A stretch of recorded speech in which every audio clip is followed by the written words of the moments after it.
Emma Pierce pulled her coat tighter as she stepped onto the platform, the cold rain dripping from the brim of her hat.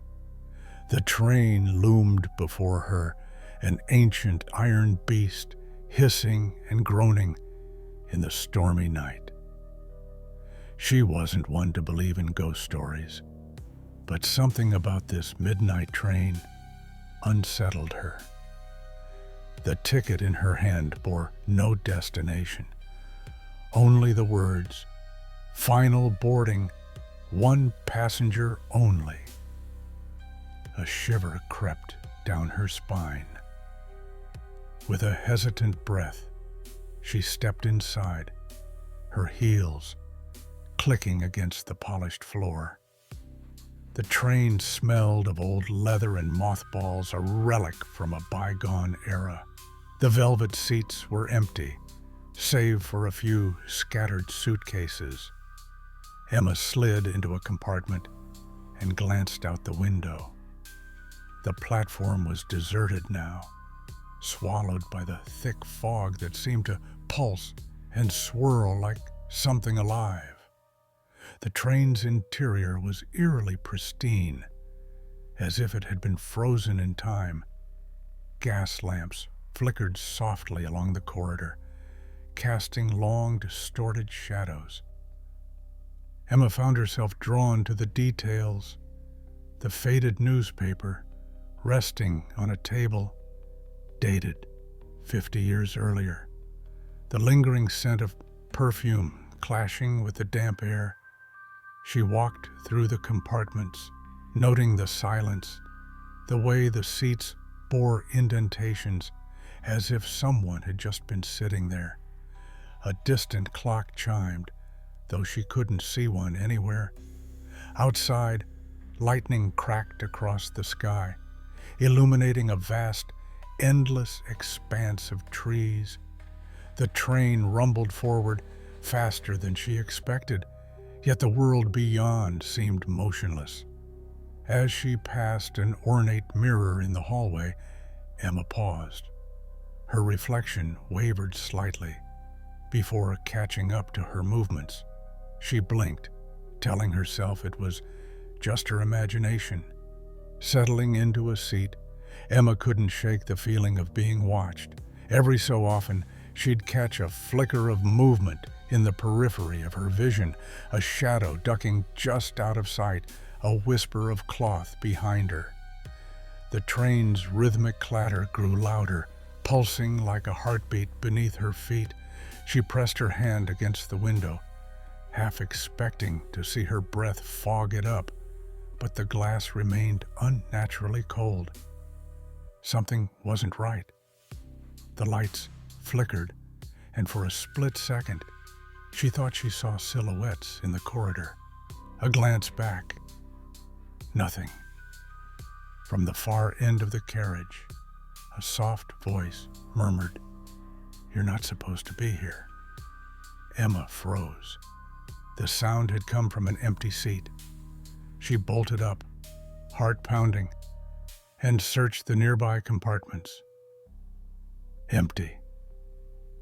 The train swayed, and for a moment it felt as if it was gliding through liquid instead of rolling over tracks. The thought chilled her.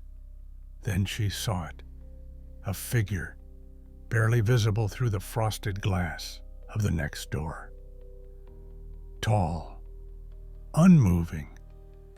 Emma reached for the handle, but before she could pull it open, the door slowly slid back on its own.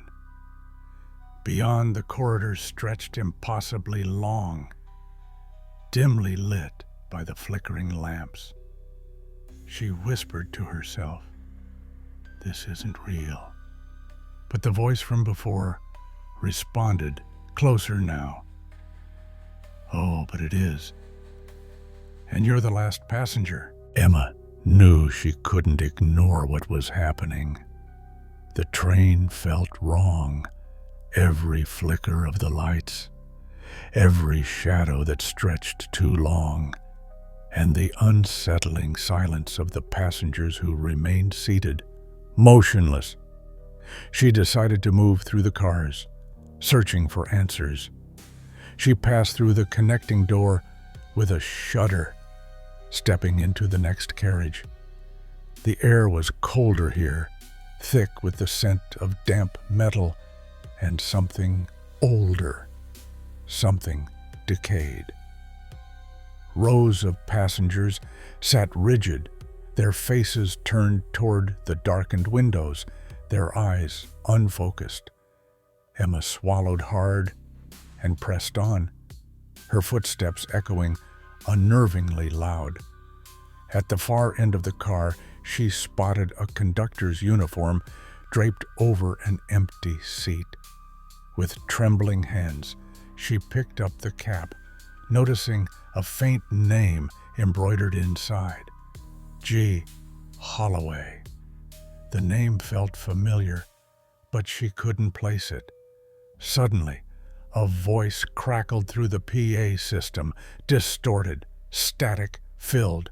"Passenger, alone, shouldn't stay."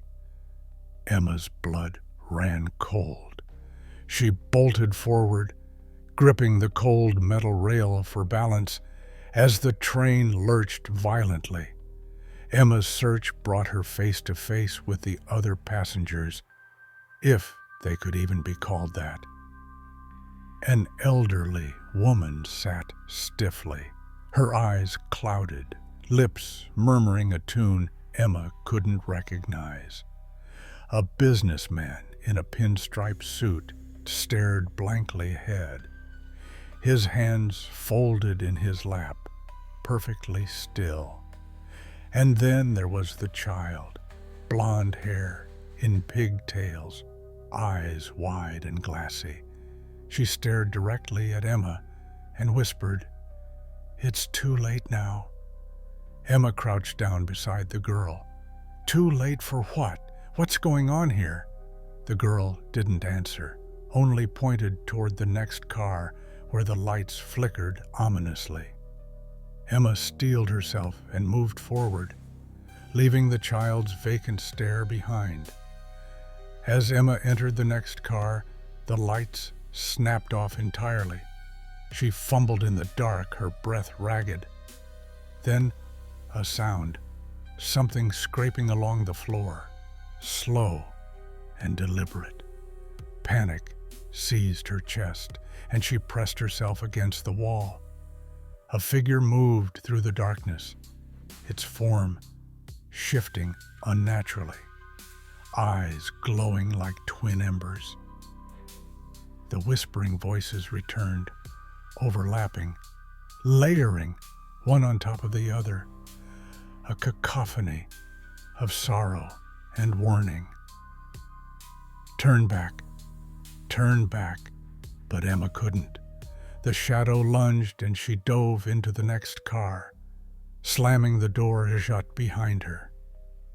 Emma pieced together what little she knew. The train wasn't just haunted, it was trapped. The passengers, were they dead? Were they ghosts? Or worse, something entirely different? She flipped through the old conductor's notebook she found abandoned in the storage compartment. Dates repeated, always the same day. November 12th, 1947. Passenger lists were scratched out, rewritten, and scratched out again. Trapped, Emma muttered, like a loop. She tried the emergency brake. Nothing happened. She pounded on the window, but the storm outside was an impenetrable wall of darkness. The train wasn't moving through any known place. It was moving through something else. Determined to find the conductor, or whatever was left of him, Emma pushed forward to the front of the train. The control cabin was locked, the windows blacked out. As she knocked, a deep voice rasped from inside. "You shouldn't be here." Her heart hammered. "Who are you? What is this place?" The door creaked open slowly. Inside, the cabin was empty except for a single flickering lamp and a cracked mirror. Emma stepped in cautiously, and her reflection didn't match her movements. A hand reached out from the glass, and the reflection whispered with a voice that wasn't her own, "You're the last one now." Emma's breath quickened as she moved through the train, the oppressive silence closing in around her. The once familiar hum of the engine now seemed like a distant, sinister pulse, as though the train itself was alive. She could no longer distinguish the passage of time. Minutes felt like hours, and each step forward felt like a journey deeper into something dark and unknown. She passed through another carriage, and for a moment she swore the figures in the seats moved when she wasn't looking. Their eyes remained downcast, their expressions blank, yet she could feel their attention turning toward her, pressing against her mind like a weight. Her grip tightened around the edge of the seat beside her, grounding herself. A sudden jolt shook the train, throwing Emma against the wall. A low, guttural whisper filled the air, a chorus of voices overlapping, each one pleading, warning, and demanding all at once. "You must leave. You can't. Too late now." Emma swallowed her fear and pushed forward. Whatever was happening, she was determined to find the truth. She had to. Emma reached the conductor's cabin, her fingers trembling as she grasped the cold brass handle. The door creaked open, revealing a dimly lit space filled with old, dust-covered papers and a single flickering lantern. On the console sat an old pocket watch, its hands spinning wildly, defying all logic. Her eyes scanned the faded logs strewn across the table. "The journey never ends," she read aloud, her voice barely a whisper. Notes scribbled in frantic handwriting spoke of an eternal loop, of passengers who boarded but never left, of a train condemned to an endless voyage through a void. Then she saw it, a photograph of herself, pinned to the wall alongside countless others, faces she didn't recognize, all staring blankly, trapped in the train's eternal grip. A chill ran down her spine as the realization hit her. She wasn't just a passenger, she was part of the train's sinister cycle. Determined to break free, Emma rushed back through the train, searching for any clue that could shatter the illusion. The passengers, were they real? Were they victims like her, or something far worse? She stopped in front of the elderly woman she had seen earlier. "Who are you?" Emma demanded, but the woman only smiled, her eyes dark voids of nothingness. The child nearby clutched her doll tighter and whispered, "It's not real, you know. It never was." Emma staggered backward, the words slicing through her resolve. She had to make a choice: stay and become another forgotten soul, or fight her way out. The shadows thickened around her, the figures in the seats slowly rising, their movements jerky and unnatural. She turned and ran, heart pounding, determined to find an escape before the train swallowed her whole. Emma's legs burned as she sprinted through the darkened corridors, her breath ragged. The train groaned and shuddered As if sensing her desperation, the whispers grew louder, overlapping in a maddening chorus that threatened to drown her thoughts. Every door she opened led her back to where she started, trapping her in a maze of flickering lights and shadowed figures.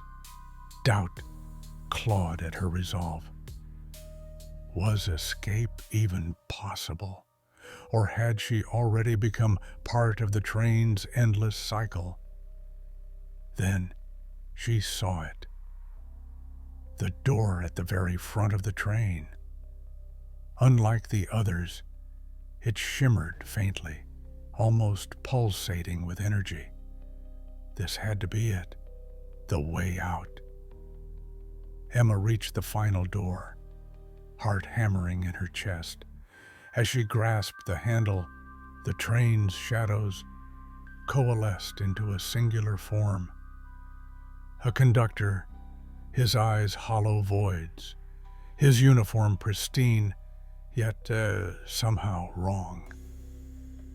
"You can't leave," he said, his voice a symphony of sorrow and command. Emma gritted her teeth, holding up the old pocket watch. "This ends now." The conductor's expression flickered, uncertainty clouding his features. The watch trembled in her grip, its hands spinning faster, and with a final desperate burst of willpower, she shattered it against the wall. A blinding light erupted from within, illuminating the entire train. The conductor let out an otherworldly wail, dissolving into mist as the train groaned and shuddered beneath her feet. Emma stumbled forward as the train's momentum slowed. The oppressive weight that had clung to the air lifted, and one by one the passengers vanished, their expressions turning from blank emptiness to peaceful relief before fading away.